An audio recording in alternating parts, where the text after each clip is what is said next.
Good morning, evening, or afternoon. Welcome back to Evan the Wayfarer. Today, we are going treasure hunting in Rincón de la Victoria.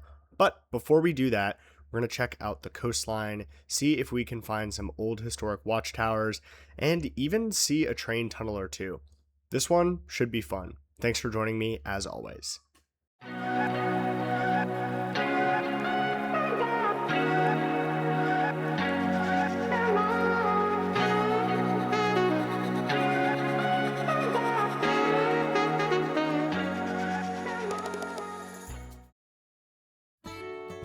Today, our mode of transportation will be the regional bus line from Malaga Centro. It's only about a 20 to 25 minute bus ride along the eastern coast to Rincón de la Victoria. We'll enjoy some scenic views, and before we know it, we'll quickly arrive in the town. Hello and welcome back. Good morning, evening, afternoon, wherever you are. So in today's kind of journey across Spain, we are just about 30 minutes outside of Malaga by bus. In a little community called Rincón de la Victoria.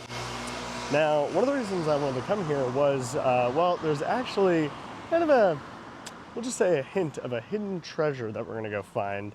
I wanted to come here because there's actually some cool little spots, and a friend actually told me about it because he lives here. I asked him, I said, what do you like so much about here? And he was like, well, it's all locals. He said, I'm probably the only, foreigner here. And more importantly, he said, there's a lot of natural beauty, especially along the coastline. So thanks for joining me on this episode as we journey across Spain.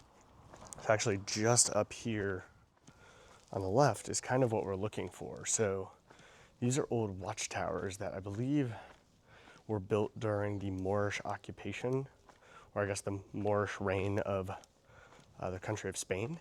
And the primary reason they built these was actually to ward off pirates. There was a lot of pirates at the time.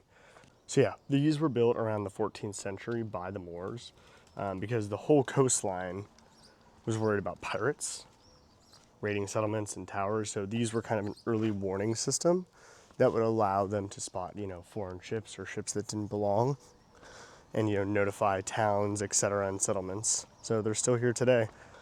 And here we go, just over here. You can see this beautiful stretch of coastline. It's a little bit of a hazier day today here in Malaga, but still, beautiful Mediterranean. You can see people out on the water already, and just a beautiful mountainscape here. Now, what's really cool about this entire region of Spain is there are so many places just like Rincón de la Victoria. And again, if you're a tourist, you might not come here. Maybe if you come often, you might stay for holiday or something like that, but these are the kind of the smaller, quieter places, but there's a lot of interesting history and things to show the beautiful Spanish architecture. If you look just on the other side of me, we're walking down the street with beautiful flowers, covering these archways, the classic white Spanish homes. So I guess this actually serves twofold here because now I can tell you about the things I wanted to show you. So first, get a beautiful view of the coastline here, and you can't quite see the port of Malaga over there, but it's kind of just tucked away behind this cliffside, although as you walk around, and then you can see the mountains. On the other side of those is Fuengirola, Mijas, and a few other places, and then you can see Torremolinos, Benalmádena on the left-hand side there. So down here is this beautiful walkway along the coast right here, which is really something. I'm a little jealous actually that we don't have that in Malaga, although we do have the walk along the beach. But so I think, and I'll double check this, but this path right here leads to a tunnel. This actually used to be railway. That you'll notice the sides of the rock on the right hand side here, very cut, clean, straight down. And part of the reason for that was this was actually an old trade line, and it was built or completed around 1908. And the train line ran all the way from Malaga to Vallis, Malaga, which is kind of a little bit further east and then north, more towards the mountains. And unfortunately the train, is long gone. That train line no longer exists. Actually, there are no train lines that go east anymore out of Malaga. They all go west. Since I had a bit of time, I decided to take a stroll along the coastline and along this old train line to really see how it's been renovated into this both walkway as well as bikeway that's used every single day. I also wanted to get a chance to check out this impressive overlook along the coast of the Mediterranean and get some views of Malaga and the surrounding region before I head back to check out the train tunnel. Here you can get a much better look at the coastline over here. Although unfortunately it's a bit of a hazy day today, so you can only kind of see the mountains, but still you get a pretty good view. If you're new to the channel, these types of videos are documenting my journeys across Spain, and I have a lot of them planned.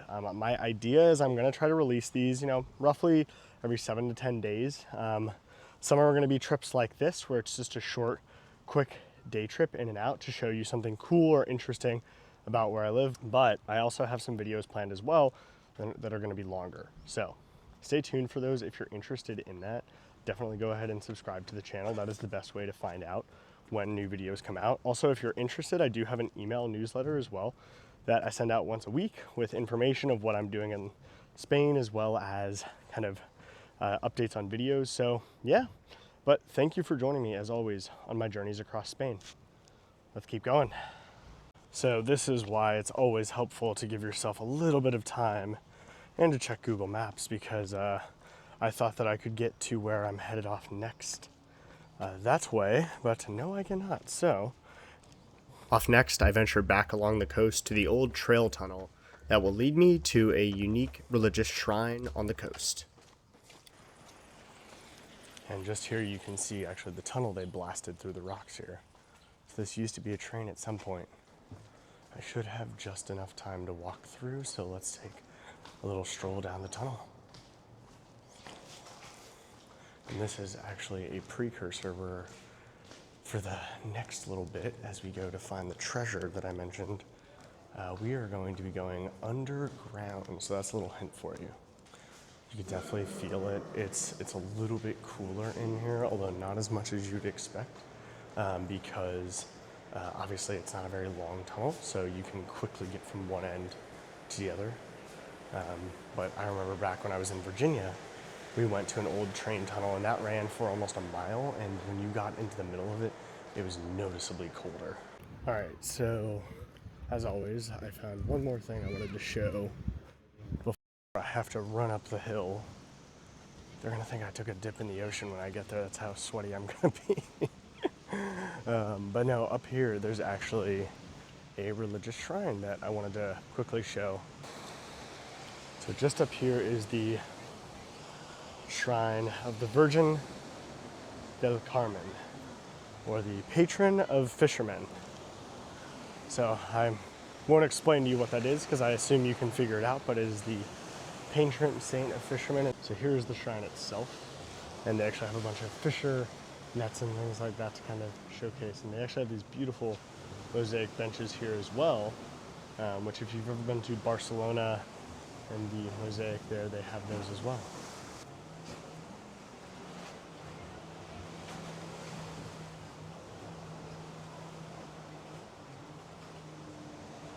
Now, one thing about that shrine too is people to this day still leave flowers to it as kind of an offering to the saint, because we live on the coast and there is a big fishing community here. So, and actually here you can see the sign here for the brothers and sisters that have died in the sea. And here you can see a big sign as well, Paseo Virgen del Carmen. So pretty cool. All right, well, that was the last thing I wanted to show you before the main event, before we go find the treasure in the Cueva del Tesoro.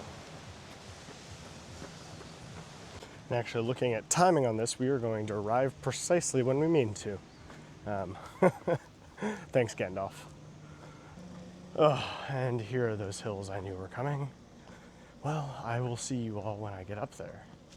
Fun little public transit PSA for your knowledge when you ever come to this part of Spain. But to get here, the local buses in the city of Malaga do not take you here. So you actually need to take the M line. I don't know what M stands for. I'm gonna guess it's like medium distance, because they tend to go out to the various zones, similar to the cercanías. So they go from zone 1 to zone 5.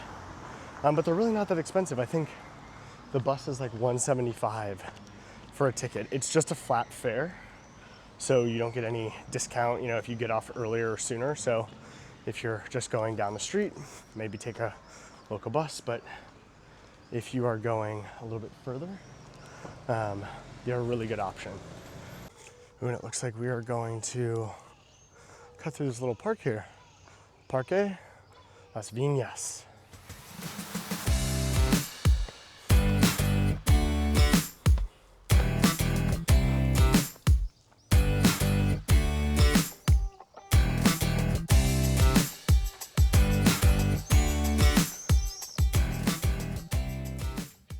And here we are. We have arrived at the Cueva del Tesoro.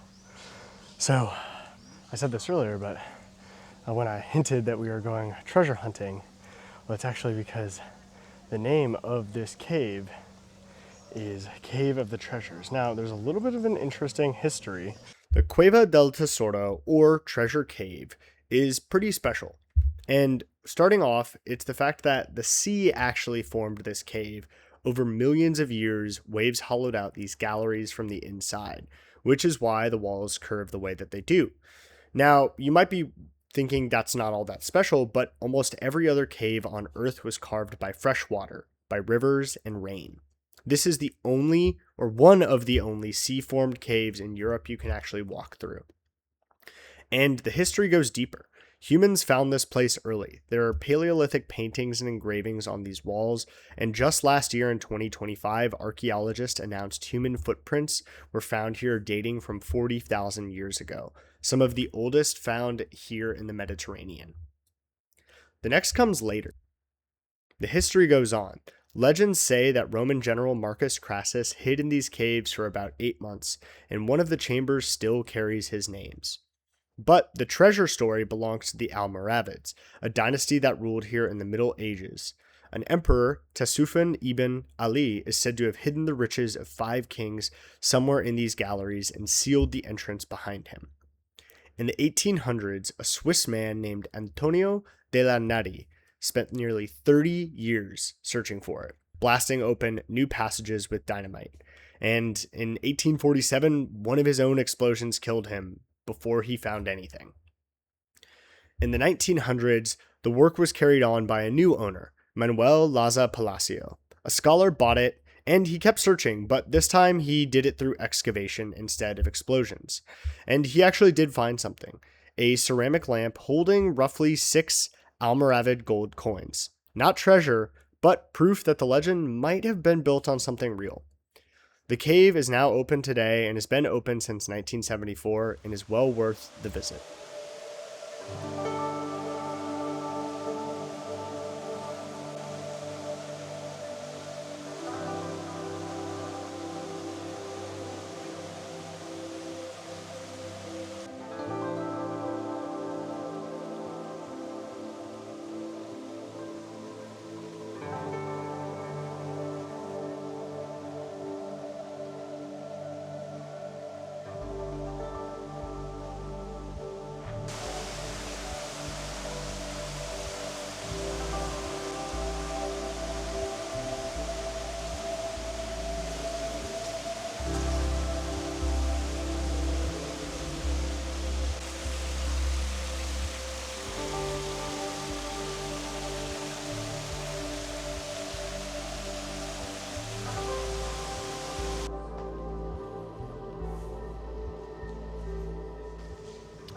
Well, that was pretty interesting to say the least. Just if you come, make sure to download the app. I am going to go listen to all the audio bits on the bus ride back. Definitely a cool area to check out, and that actually wraps up this video. I wanted to show just a few cool places of this community just 30 minutes outside of Malaga City. If you have any suggestions for other places I should go visit for either day trips or maybe longer form series, do let me know. I have a bunch planned for the rest of the summer, so stay tuned for that. The best way to find out is to subscribe to the channel, and if you liked the video, please let me know by giving that like button a nice little press. Otherwise, thank you so much for watching, and I'll see you in my future journeys across Spain. Oh, and last thing, YouTube might think you like this video, so go ahead and give it a push.